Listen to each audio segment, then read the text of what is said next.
Welcome in, friends, to Fantasy Pros. This is the Fantasy Football Podcast. Week 13 ranks for our quarterbacks and our tight ends, the streaming positions, as they've essentially become. If you got a great one, good for you, but you are one of the few that have them. So there's a lot of streaming that happens in here. I'm joined by Pat Fitzmaurice and Scott Pianowski as we are going through our Week 13 ranks. You can check out more over at fantasypros.com/rankings. We're going to be going through the top 12 of each position, but you might be playing in Superflex, need to go deeper. You can go and check that. We've got specific Superflex rankings. We've got Dynasty. We've got only this week, rest of season, anything under the sun. Go and check it out today at Fantasy Pros. Also, you can download the My Playbook app to check out these things and get a whole lot more access and fun for your fantasy leagues. All right, gentlemen, let's jump into our quarterback ranks for the week.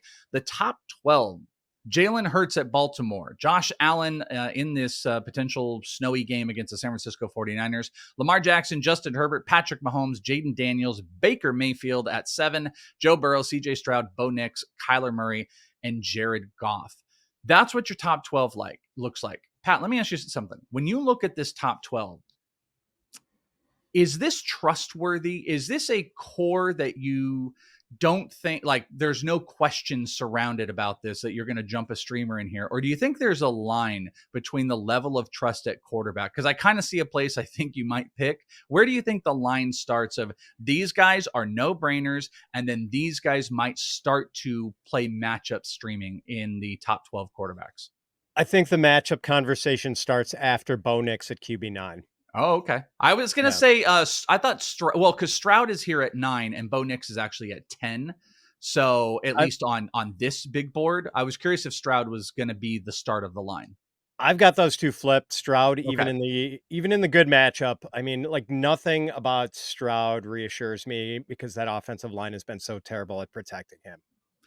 Scott, Stroud, though, has Jacksonville. It's a phenomenal matchup. We talked about in the wide receiver rank show. Nico Collins is ranked as the number 1 wide receiver this week. Stroud is getting a boost than he usually does. He's usually not in this conversation anymore. And frankly, when you watch him, he looks so indecisive. He is so frustrated with himself. He is not making the good throws. Do you think that's the conversation of not whether you have Nix above and then it's Stroud? Do you think Stroud is the start of the conversation of, oh, we might be open to streaming here? Yeah, he's not an automatic starter for me. I love Nico Collins. I would never consider him the number 1 receiver on the board this week because they can't pass block. I think Stroud's pocket awareness and just confidence and presence in the pocket have struggled when you don't trust your offensive line. It just seeps into your play.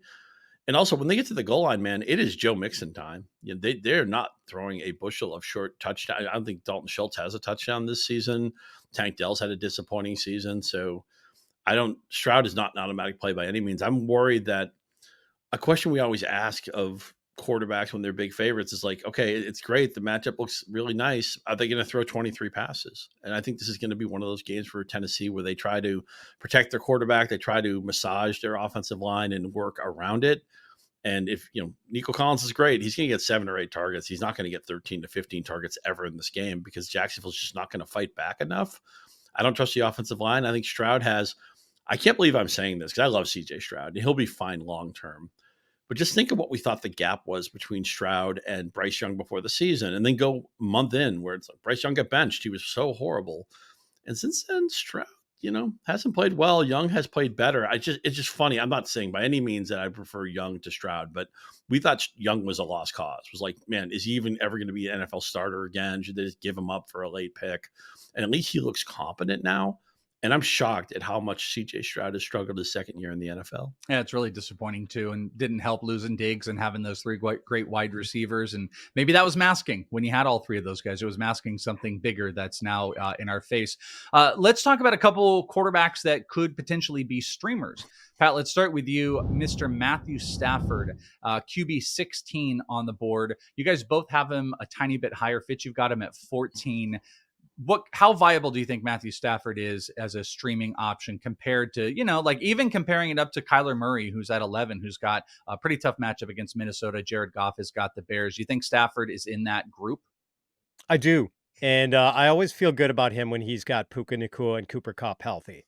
And those guys have been healthy for the last 5 games. And in those 5 games, Stafford's weekly fantasy finishes are QB5, QB13, QB20, QB5, QB8. So one pop out and a lot of singles and doubles. So matchup against the Saints is not one to be feared. I would feel quite confident starting Stafford this week. Scott, are you comfortable getting him in like a streaming position? Let's say someone asked you the question, would you rather Kyler Murray against Minnesota or Matthew Stafford against New Orleans? It kind of comes down to Kyler Murray is somebody I feel like is impossible to project these days. Maybe it's more my personality. I like things that are consistent. And since everybody got back and with the Rams, Matthew Stafford is like 250-2 is his floor. Yeah, that's what And I'm saying. In a year where the running games have made a comeback, I realized maybe 250-2 wasn't the sweetest thing to sell a few years ago. It sounds pretty good in 2024. I think you'll get 250-2. I think you could easily get 303. So Matthew Stafford is somebody I've moved him up to. He's just outside the top 10 right now. I think he's an easy play, not just in Superflex, but I think he could be a quarterback one starter. And if you're not trusting Stroud, if you're not, because Stafford might have been on waivers in a few leagues. People want to pick them up. And I feel confident. I'm going to start Matthew Stafford proactively against the Saints. Another streaming quarterback potentially could be Russell Wilson, ECR 17. And you guys are a little bit flipped on him. He's got the Bengals this week. Scott, you are the high man, at least as current as I'm seeing it, 16. Fitz, you've got him down at 19. Scott, let's get any positive takes on Russell Wilson in this Cincinnati matchup. Yeah, I'm not comfortable being the high person because Pittsburgh is they're an identity team. They don't care about the matchup. We saw this a few weeks ago. Hey, Baltimore secondary is horrible. And Pittsburgh said, no problem. We'll just play the same 18-16 game we always play against the Ravens. This is crazy. That game is a replay. And somehow the Steelers find a way to win it. And of course, they lose the next week against the Browns as a favorite, which is kind of part of the Pittsburgh MO as well. I know the Bengals are screaming to get into a pinball game and let's play a shootout and let's, Russell Wilson's going to throw 27 passes. Don't trick yourself. And he's not a runner anymore proactively. He's got very little goal line equity. He's going to run for 8 or 10 or 12 yards or something like that. So I think not only am I not eager to play Wilson, but I think I'm going to lower his ranking after this show. Fitzy, what do you think? Are you kind of agreeing with some of those questions about Russell Wilson? We just want to see him get back to slinging the ball, and that would create some of that fantasy value. But I feel like anytime we get up on Russell Wilson, and boom, it just kind of falls back down. He's one of the, I hate those fantasy players where you're always chasing and you always make the wrong decision. And those are players I tend to really want to move away from, where it's like, oh, well, I know I'm always going to sit him when he goes off and I'm going to play him coming off of a big performance or a perceivable great matchup, and it's going to be a dud. Is that there's something in that with Russell Wilson for you? Yeah, Scott framed this perfectly. I won't say Russ is totally matchup proof, but he is very matchup resistant simply because of what Scott was saying about Pittsburgh just wanting to do what they do and run the ball. And they're going to run the ball whether they're going against a run funnel or a pass funnel defense. And you can throw in the Bengals. They're 27th in DVOA against the pass. They've given up the third most fantasy points to quarterbacks.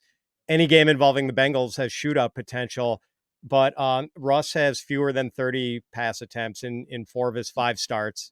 The Steelers have run the ball on 52.3% of their offensive snaps this season. And, even though George Pickens is a baller, or at least when he wants to be, this is probably a bottom 5 team in terms of the quality of their pass catchers. So I've been pretty consistently behind ECR on Russ, and I think that's where I want to be. Yeah, take note that Pittsburgh easily is dead last in pass rate over expected, and Green Bay actually is second to last. So Jordan Love was one of my most rostered players before the season, and that feels like a wrong call too. These are teams that do what they do, and nothing is getting. Arthur Smith, talk about a guy who's stubborn, right? It doesn't matter what you present to him. It doesn't matter. I'm sure other coaches are saying, "Hey, man, we can really take downfield shots." It's like, okay, we'll take 2 of them. They're not going to throw 30 passes. One last thing I want to ask, probably should ask this right when we were getting into this, is if Brock Purdy is active this week, is he looking more like a streamer or is he a top 12? You don't have to give me exacts, but if we do get word that he's going to be active, Fitz, where do you think the range? We see Josh Allen comes in at number 2, pretty much unaffected, no weather. And we've talked about this in previous episodes, not letting weather make 2 massive, massive effects of your personal ranks. If Brock Purdy is active, where do you think you would slot him in here? Well, with the weather forecast, I mean, he'd probably be down in Russell Wilsonville, to be honest with you, like mid-range to low-end QB2. So CJ Stroud over Brock Purdy for you. Yes. Okay, Scott, same thing. Stafford over Purdy. Yeah, sure. Even Russ Wilson maybe over Purdy. I'm going to have to be backed into a corner before I play Purdy. It's not just the weather. I mean, he's got a bad shoulder. He couldn't even play last week.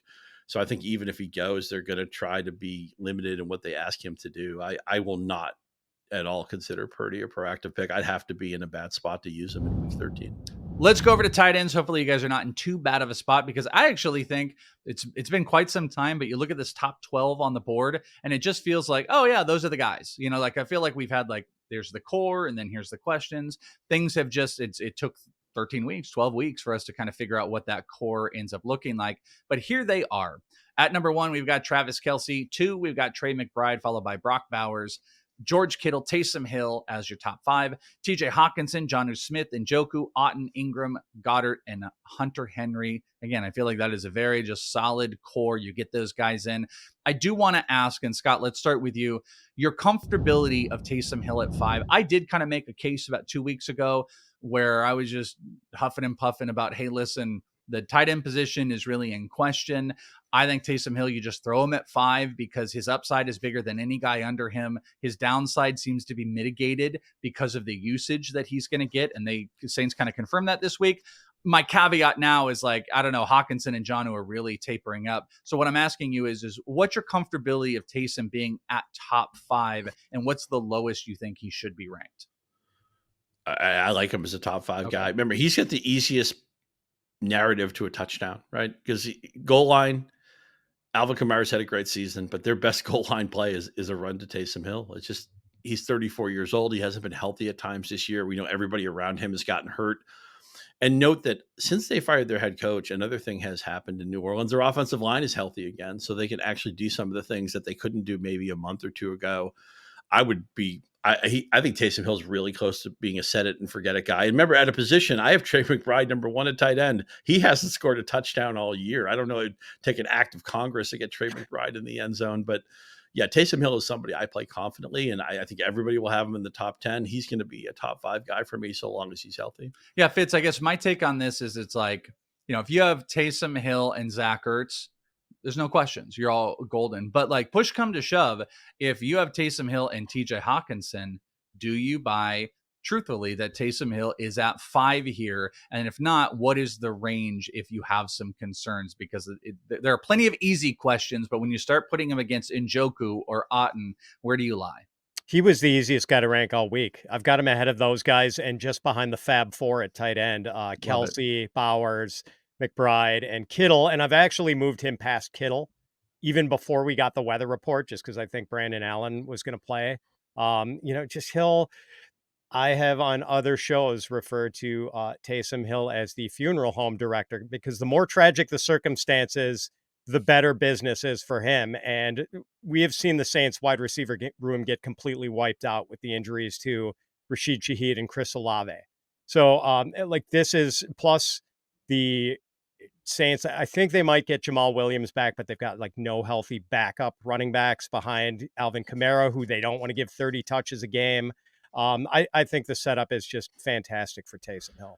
And you say funeral director, if you're looking for a great show to binge watch, I tell her, go back and watch 6 Feet Under, the HBO program, which is just fabulous. I never did watch that. I like Michael C. Hall, but I like Dexter.